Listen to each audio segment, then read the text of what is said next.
When it comes to our families, we all want justice. We want the monsters who harm our loved ones to rot in prison for the rest of their lives. But for Francesco DiNardo, it wasn't that straightforward, because the person who brutally murdered his wife and 11-year-old son was his own daughter. On February 21st, 2001, in the quiet town of Novi Ligure, Italy, a crime so savage took place that seasoned investigators struggled to process what they saw.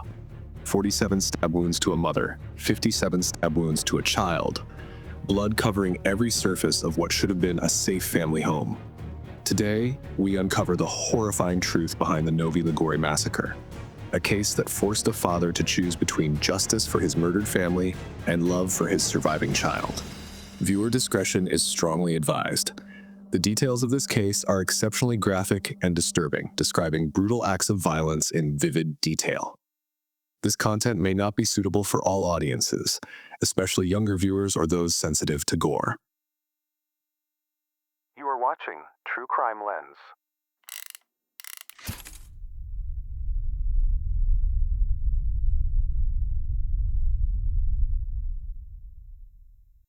It's 9 p.m. on a cold February evening in Novi Ligure, a small town in the Piedmont region of northern Italy. The streets are mostly empty, families settling in for dinner, when suddenly the tranquil night is shattered by desperate screams. A young girl, just 16 years old, runs frantically through the narrow streets.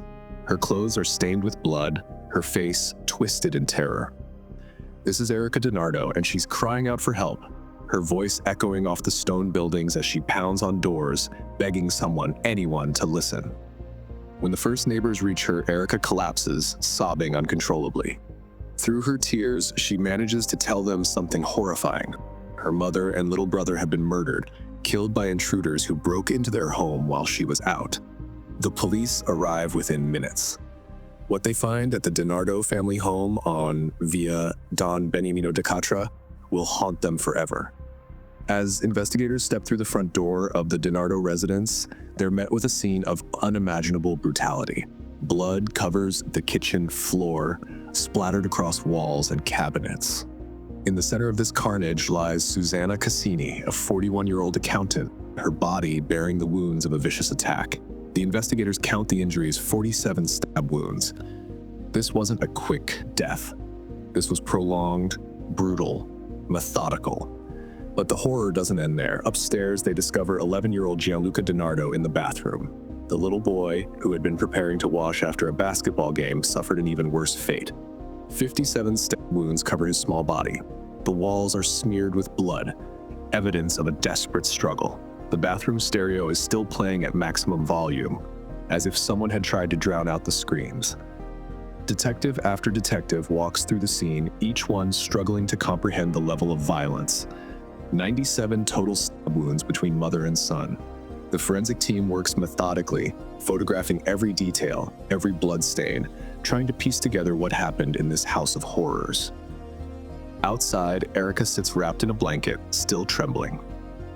When the lead investigator approaches her, she tells her story through broken sobs. She had gone out that evening, she explains, and when she returned around 9 p.m., she found the garage door open. Suspicious, she entered through the back, only to discover the bodies of her mother and brother. But most shocking of all is her description of the killers. 2 men, she says, Albanian immigrants who had broken in to rob the house. She even provides detailed descriptions: their height, their clothing, their accents. She tells police she hid when she heard them in the house, watching in terror as they committed these unspeakable acts. The investigators listen carefully, taking detailed notes. In a town where immigrant tensions already run high, this testimony sends shockwaves through the community. By morning, news of the Albanian massacre spreads like wildfire across Italy. Newspapers scream headlines about immigrant violence. Politicians call for immediate action against illegal immigration. The Northern League, a right-wing political party, organizes massive demonstrations. Thousands march through Italian cities, demanding stricter border controls and the deportation of illegal immigrants. The anti-immigrant sentiment reaches fever pitch, and Erika DiNardo becomes a symbol of innocent Italian families threatened by foreign criminals. Within 24 hours, police arrest Cesar Talali, a young Albanian man who matches Erika's description. The 19-year-old is taken into custody as crowds gather outside the police station, some shouting for justice, others calling for revenge. Cesar maintains his innocence, but public opinion has already convicted him. The case seems closed, but experienced investigators know that the most obvious answer isn't always the right one. As the initial shock begins to fade, Detective Sergio Parisi starts noticing troubling inconsistencies. He walks through the Nardo house again, this time looking beyond the obvious horror, searching for the details that don't quite fit. The front door shows no signs of forced entry. Neither do any of the windows. For alleged burglars, these intruders were remarkably careful not to damage anything while breaking in. More puzzling still, nothing appears to have been stolen. Valuable jewelry sits untouched in plain sight. Electronics remain in place. If this was a robbery gone wrong, why didn't the perpetrators take anything? Then there are the family's 2 guard dogs. These animals should have barked at strangers, but neighbors report hearing nothing unusual until Erika screams for help. The murder weapons themselves raise questions too.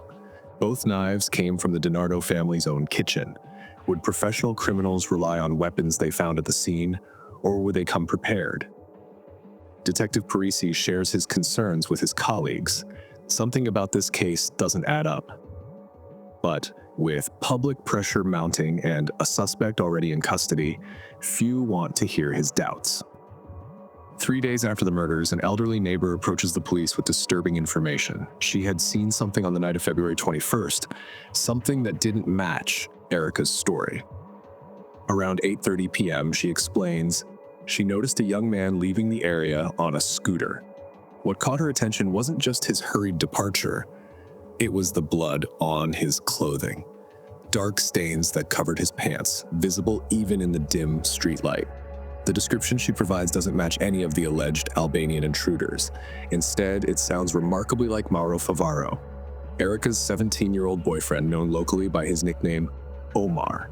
This revelation forces investigators to take a harder look at Erika's story. If Omar was at the scene, why hadn't she mentioned it? And why would he be covered in blood if he had simply witnessed the crime from a distance? Detective Parisi now focuses his attention on the 2 teenagers. Erika DiNardo and Mauro Favaro have been dating for several months. Their relationship is intense, passionate, and by some accounts, troubling. Teachers describe Erika as a bright but troubled student, someone who had been struggling academically and clashing frequently with her mother. Susanna Cassini had expressed concerns about her daughter's relationship with Omar, calling him bad company and trying to limit their time together.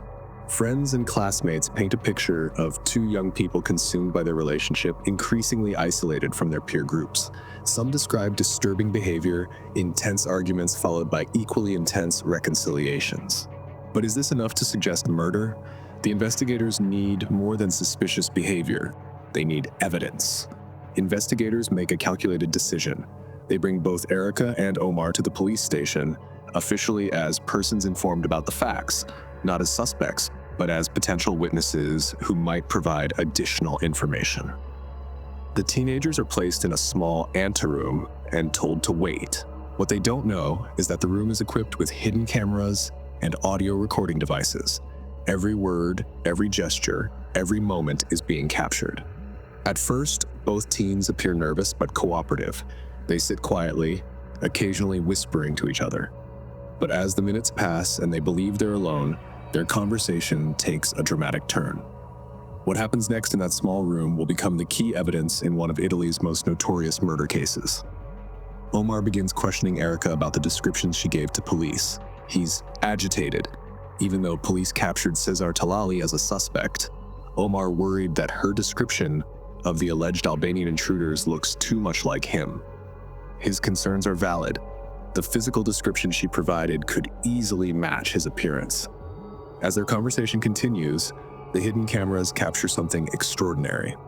Erika, apparently lost in thought, begins making stabbing motions with her hand. She moves her arm up and down repeatedly as if reliving the events of that night. Then comes the most damning moment of all. Erika turns to Omar and asks him a question that changes everything. She wants to know if he had fun killing Susanna and Gianluca. The audio is crystal clear. There's no ambiguity, no room for misinterpretation. In that moment, both teenagers have implicated themselves in the murders. But the surveillance continues and more disturbing details emerge. Omar appears worried about being discovered, expressing his fears about the investigation closing in on them. But Erika shows no such concern. She remains cold, calculating, completely remorseless. While Omar frets about their situation, Erika displays a chilling lack of empathy. She discusses the murders as if they were nothing more than an inconvenience. Most disturbingly of all, she casually reminds Omar to dress well for the funeral. Their victim's funeral, scheduled for the following day. The contrast is stark. Omar, despite his participation in the murders, shows signs of anxiety and guilt. Erika, however, demonstrates a level of callousness that shocks even experienced investigators. She is the one in control, the one without remorse, the true architect of this family massacre. The investigators watching from the next room can hardly believe what they're hearing. The grieving teenager, the innocent victim who had seemingly lost everything, was actually one of the killers. Armed with this devastating evidence, investigators finally piece together what really happened on the night of February 21st, 2001. The evening began like any other in the DiNardo household. Francesco DiNardo, Erika's father, left around 7 p.m. to play soccer with friends, asking his daughter if he would be home in time for dinner. Erika appeared happy, telling him yes. But she already knew he wouldn't be coming home to a family dinner. Omar had been hiding nearby the house, waiting for Erika's signal. When Francesco left, Erika called her boyfriend and let him into the house, directing him to hide in the bathroom with gloves already on his hands. This wasn't a crime of passion. It was carefully planned, coldly calculated. When Susanna Cassini and 11-year-old Gianluca returned home at 7:30 p.m., they walked into a trap. An argument began in the kitchen between mother and daughter. The same arguments they'd been having for months about Erika's poor grades and her relationship with Omar. But this time, instead of storming off to her room, Erika reached for a kitchen knife. The first blow struck her mother, but this wasn't a moment of heated reaction. Omar emerged from his hiding place, already wearing gloves, ready to help his girlfriend carry out their horrific plan. They covered Susanna's mouth to muffle her screams and began stabbing her repeatedly. 47 times they drove the blade into her body. Even as she was dying, Susanna begged for her daughter's forgiveness and pleaded with them to spare little Gianluca. But mercy was not part of their plan. Gianluca had been upstairs in the bathroom, preparing to wash after his basketball game when he heard the screams. The 11-year-old boy came downstairs and witnessed his mother's murder in absolute terror. Now the killers turned their attention to him. Erika struck him first, drawing blood, and then both teenagers forced him back upstairs. Their bloody footprints marked the stairs and walls, a trail of evidence they would later try desperately to clean. In Erika's bedroom, Gianluca was stabbed again. Despite his injuries, he managed to break free and run to the bathroom where he hoped to hide. But with Omar and Erika blocking the exit, there was nowhere to go. What happened next defies comprehension. To cover the sound of what they were about to do, Erika turned her stereo to maximum volume. Then, in a series of increasingly desperate attempts, they tried to kill the boy without making more noise. First, they tried to force him to swallow rat poison. When that failed, they attempted to drown him in the bathtub. But Gianluca, though wounded and weakening, fought for his life with everything he had. In the struggle, he managed to bite Omar's hand, opening a large wound that left the killer's DNA at the scene. Enraged by the boy's resistance, Omar and Erika abandoned their attempts at a quiet death. They took the same knife they had used to kill Susanna and stabbed Gianluca 57 times. The 11-year-old boy's agony lasted 15 minutes. His screams and cries for help were drowned out by the music blasting from his sister's stereo. When it was over, when both mother and son lay dead, the teenage killers returned downstairs. Incredibly, they began arguing about whether to wait for Francesco DiNardo to return so they could kill him too. Erika wanted to complete the massacre, but Omar, exhausted and injured from his bite wound, refused. They spent precious minutes trying to clean up the blood, but the task was impossible. Instead, they focused on the evidence, washing the knives to remove fingerprints, throwing one weapon in the garbage along with Omar's bloody gloves. At 8:30 p.m., Omar left the house on his scooter. This was when the neighbors saw him covered in blood, speeding away from the scene of the crime. For 30 minutes, Erika remained alone with the bodies of her mother and brother. Finally, at 9 p.m., she left through the garage and began her performance, running through the streets, screaming for help, playing the role of the devastated survivor. The surveillance footage from the police station changes everything. Within hours of recording their conversation, both teenagers are arrested and charged with double murder. The community that had rallied around Erika now struggles to comprehend the truth. This wasn't a crime committed by foreign intruders. It was a family massacre carried out by a daughter and her boyfriend. Cesar Telali, the innocent Albanian teenager who had been arrested based on Erika's false testimony, is immediately released. The damage to his reputation and the trauma of his wrongful arrest will follow him for years. Political leaders who had used the case to fuel anti-immigrant sentiment are forced to confront their roles in the hysteria. Piero Fassino, then Minister of Justice, publicly acknowledged the harm done, stating that someone should beg the pardon of immigrants for the degree of incivility shown.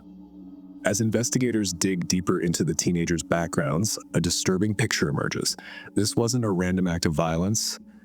It was the culmination of months of escalating tensions and increasingly disturbing behavior. Understanding why two teenagers could commit such horrific acts becomes crucial to the case. The Juvenile Court of Turin appoints a team of 3 psychological experts, including renowned criminologist Professor Adolfo Ceretti, to evaluate both defendants. The assessment reveals significant personality disorders. Erika is diagnosed with borderline personality disorder with narcissistic traits, a condition that affects her ability to maintain stable relationships and manage intense emotions. Omar suffers from dependent personality disorder, making him susceptible to manipulation and control by stronger personalities.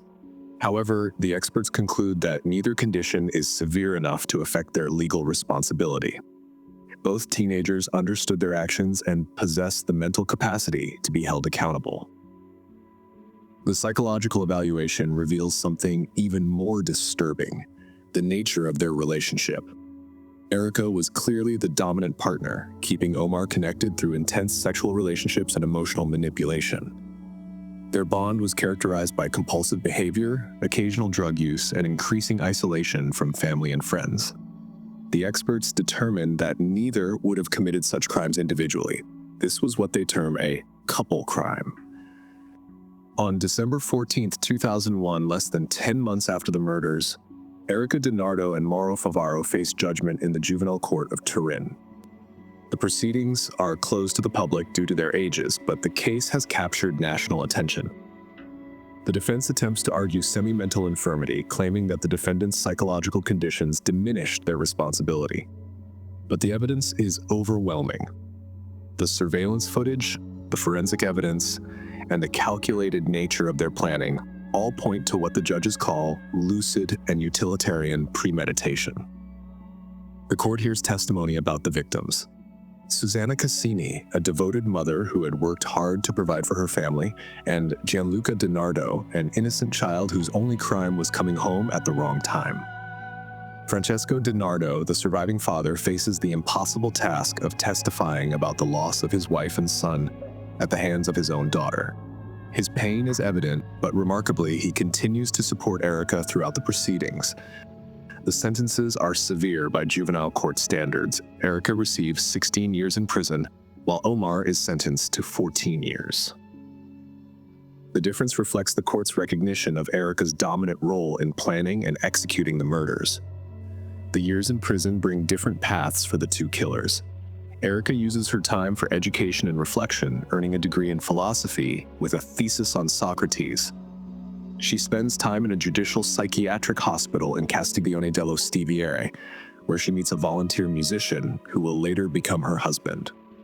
Omar's journey is less stable. His dependent personality makes prison life particularly difficult. and he struggles with the reality of what he has done. Both serve substantial portions of their sentences. Omar is released in March 2010 after approximately 9 years, benefiting from good behavior reductions. Erika follows in December 2011 after 10 years behind bars. The transition back to society proves challenging for both former inmates. Erika marries the musician she met during her rehabilitation and moves with him to Lake Garda, where she works in vineyard agriculture. According to Don Antonio Mazzi, the priest who cared for the community she attended in Brescia, she gained the right awareness of the tragedy, the one that allows you to continue living. Her father Francesco continues to support her, demonstrating a level of forgiveness that many find incomprehensible. He has remarried but maintains their relationship, showing that even in the darkest circumstances, love can endure. Omar's post-release life proves more troubled. In 2016, he's sentenced to 4 months for assaulting a Milan journalist who attempted to interview him. More seriously, as of January 2025, he faces new charges of domestic violence and sexual assault against his ex-wife, with allegations including death threats and violence that also affected their young daughter. 24 years after the Novi Ligure Massacre, the case continues to raise uncomfortable questions about justice, rehabilitation, and the nature of evil. Can someone who commits such horrific acts truly change? Is redemption possible after crossing certain lines? Erika's apparent successful rehabilitation stands in stark contrast to Omar's ongoing legal troubles. Their different paths suggest that while some can find redemption, others remain trapped by the darkness that once consumed them. The case also serves as a sobering reminder of how family dysfunction, personality disorders, and toxic relationships can converge into unthinkable violence. It challenges our assumptions about who is capable of murder and forces us to confront the reality that sometimes the greatest threats come from those closest to us. Francesco Nardo still lives in the family home, where his wife and son were murdered. His choice to forgive his daughter while maintaining his relationship with her represents perhaps the most remarkable aspect of this entire tragedy. In a world often consumed by revenge and retribution, his capacity for forgiveness offers a different model for healing. Susanna Cassini's mother also chose forgiveness, stating that she had forgiven her granddaughter and hoped to see her again. These acts of grace don't erase the horror of what happened, but they demonstrate the human capacity to choose love over hate, even in the face of unimaginable loss. The streets of Novi Ligure are quiet now, the protesters long gone, the headlines faded, but the lessons of February 21, 2001 remain as relevant as ever. A reminder that the capacity for both evil and forgiveness exists within us all, and that our choices determine which one defines us. In the end, the Novi Ligure Massacre is more than a true crime story. It's a meditation on the human condition itself, showing us the depths we can sink to and the heights we can reach, even in the aftermath of unthinkable tragedy. If you found this case as shocking and thought-provoking as we did, make sure to hit the like button and share this video to spread awareness. Subscribe to our channel for more in-depth true crime stories, and let us know in the comments. What are your thoughts on the court's verdict and the psychological findings in this case?